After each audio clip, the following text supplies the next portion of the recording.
Bom dia, paz do Senhor Jesus. Hoje nós estamos aqui mais uma vez pertinho de Jesus, pertinho da palavra, e estamos caminhando hoje em Marcos 5, do 35 ao 43. Nós vamos falar hoje de um pai de família, que era o Jairo. Jairo, ele era um dirigente da sinagoga, ou seja, ele era um homem que tinha ali uma grande participação dentro da igreja, E ele estava ali com a sua filha de 12 anos enferma. O estágio de enfermidade da menina já era bem avançado, Porque ela já tinha tendência à morte. Então ele vai atrás da cura. E quem é a cura? A cura é Jesus. Então ele vai até Jesus, ele se ajoelha nos pés de Jesus e implora pela saúde da menina. Pede para Jesus ir até a tua casa e tocar na sua filha. A fé de Jairo era que ele tocasse na menina e então ela seria curada. Só que no meio do caminho, algumas pessoas vieram da tua casa e falaram para Jairo: Jairo, a sua filha já está morta. Para de incomodar o mestre. Naquele momento a gente percebe que tem pessoas que são usadas pelo inimigo para minar a nossa fé. A gente fala: Senhor, eu vou porque eu tenho certeza que vai dar certo. Vem pessoas e falam: não vai porque não vai dar certo. Tem muitas pessoas que são ali instrumentos do inimigo para minar a nossa fé. E aqui na história de Jairo foi a mesma coisa. Jairo tinha total convicção que Jesus iria curar a tua filha. Porém, pessoas que veio de dentro da tua casa, perceba isso. Pessoas de dentro da tua casa veio para dizer a Jairo para desistir da cura. E hoje Deus quer falar para você: não desista da cura, não desista da tua família. Porque nesse momento, Jesus olha para Jairo e ele fala o seguinte, aqui em Marcos 5,36. Mas Jesus não deu atenção àquelas notícias. E voltando-se para Jairo, encorajou ele: não temas, tão somente continue crendo, tão somente creia. Irmãos, hoje o Senhor quer dizer para nós: nós não podemos dar lado para conversas de pessoas que estão ali fora do propósito a qual Deus já nos levantou. E nós precisamos acreditar, porque o nosso Deus, ele não mente, a palavra é a lei espiritual, nós não podemos duvidar. Então aqui Jairo, ele poderia ter olhado para essas conversas, para essas pessoas e ter ali desanimado. Só que Jesus, ele é um Jesus que cura, é um Jesus que liberta, é um Jesus que faz milagre. E ele é o mesmo de ontem, de hoje, de eternamente. Porque Jesus é imutável, ele não muda, ele não muda. Então, nesse momento, creio que ele pega na mão de Jairo e ele fala: Jairo, continua crendo, continua crendo. E aí, então, Jesus, ele não permite que aquelas pessoas incrédulas sigam ele, e nem Jairo. Ele só pede para que as pessoas que estão com ele no mesmo propósito possam ir com ele para a casa de Jairo, que era Pedro, Tiago e João, que eram os discípulos de Jesus. Chegando na casa de Jesus, tinha mais pessoas. E essas pessoas já falavam, estavam comemorando, fazendo um velório já da menina. Meus amados irmãos, tem muitas pessoas que elas já começam a festejar a sua derrota. Tem muitas pessoas que fazem festa com a sua derrota. Tem muitas pessoas que comemoram a sua tristeza, que comemoram a sua derrota. Foi o que aconteceu aqui com Jairo. Ao chegarem na casa de Jairo, na sinagoga, Jesus observou grande agitação, com muitas pessoas contestadas, chorando e lamentando em alta voz. Ao entrar na casa, questionou: por que estás em alvoroço? Jesus pergunta: a criança não morreu, mas está dormindo. E todos ali menosprezavam o juízo feito por Jesus. E ele, contudo, mandou que saíssem, ou seja, todos zombaram de Jesus, tiraram sarro de Jesus e não conseguiram ver que Jesus era a cura.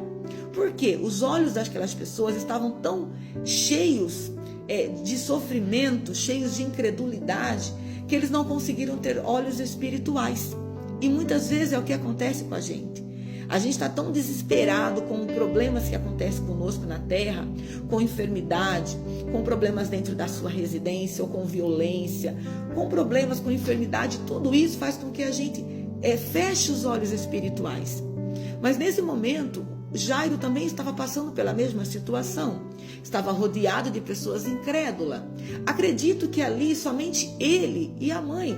acreditavam na cura que vinha através de Jesus, né? Deus está falando aqui muito conosco nesta manhã. Então, nesse momento, dentro do quarto da menina, dentro do quarto, Jesus não permitiu que entrasse aquelas pessoas incrédulas.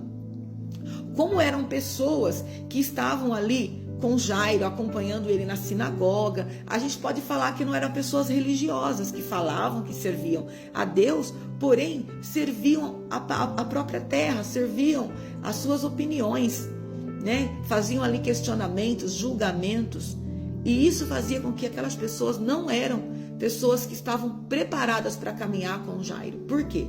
Pessoas que não estão no mesmo propósito que a gente não podem caminhar com a gente. Deus está falando aqui conosco nessa manhã.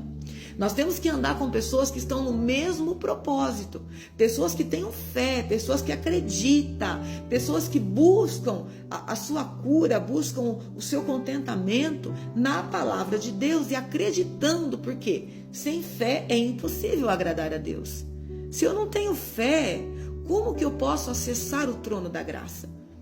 Então, nesse momento, Jesus coloca para fora aquelas pessoas incrédulas e só coloca dentro do quarto da menina, seria os pais da menina, seria Jesus e Pedro, Tiago e João. Os pais da menina, a Bíblia fala que eles são uma só carne. Por quê? Quando Deus criou o homem, ele criou e manifestou no homem a sua glória, a sua grandeza. E de dentro do homem ele sacou a mulher. Ele fez que o homem adormecesse e tirou uma costela de Adão e fez a mulher.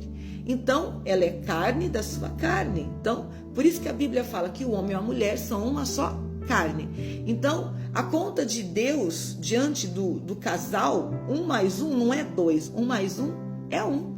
Então, os pais da menina era 1, era Jesus, era Pedro, Tiago e João, era 5 que entrou dentro daquele quarto. O que significa 5? 5 foram os 5 ministérios que entraram dentro do quarto da menina, né? Os ministérios proféticos, profetas, apóstolos, evangelistas, pastores e mestres. Então só entrou pessoas que estavam alinhadas com o céu, que estavam no mesmo propósito. Deus não deixou entrar pessoas incrédulas no quarto daquela menina. E eu quero dizer para você, não permita que entre dentro da tua casa pessoas incrédulas, pessoas que não estão na mesma fé que você. Se você está passando por problemas financeiros, enfermidade, qualquer situação que realmente é crítica diante dos olhos dos homens, eu quero também te convidar e liberar uma palavra na tua vida. Tão somente continue crendo, creia somente. Agora, o que as outras pessoas estão te falando, quais são os laudos, quais são as sentenças, o que estão te apresentando, não olhe. Não olhe para a direita, não olhe para a esquerda, olhe para a palavra. E a palavra está dizendo para você hoje, tão somente continue crendo. E nesse momento, Deus tira as pessoas incrédulas de dentro da casa de Jairo, de dentro do quarto da menina. E apenas as pessoas que estavam no mesmo propósito ficou dentro do quarto da menina. E naquele momento, como houve um alinhamento espiritual, Jesus libera a palavra. E ele fala, Talita cumi, que significa filhinha, menina, levanta-te. E nesse momento, o Senhor fez um grande milagre na casa de Jairo. E Deus hoje quer fazer um milagre na tua casa. E eu quero liberar na tua família agora. Levanta-te agora dessa depressão, dessa enfermidade. Levanta agora desse sono. Você não pode ficar dormindo diante das coisas que estão acontecendo. Nós queremos dizer para você hoje que o mundo espiritual já está em movimento. Agora nós temos que ficar com o quê? Com a fé, para que nós possamos acessar esse movimento espiritual. Repreenda a incredulidade, não olhe para a religião, olhe para o relacionamento, olhe para a palavra, olhe para Jesus. Amém? Então nesse momento Jairo recebeu a tua cura, porque ele continuou crendo. Ele não olhou para a sentença, ele não olhou para a morte, não olhou para aquelas pessoas, ele olhou para Jesus. E Jesus está hoje na tua casa, segurando na tua mão e dizendo, Talita cumi, filhinhos e filhinhas, levanta-te. Levanta-te agora dessa enfermidade e toma posse da sua vitória. Em nome de Jesus. Eu te cubro com o sangue do Cordeiro e eu declaro que nós somos todos mais do que vencedores para viver a boa, perfeita e a agradável vontade do Senhor. Em nome de Jesus. Amém.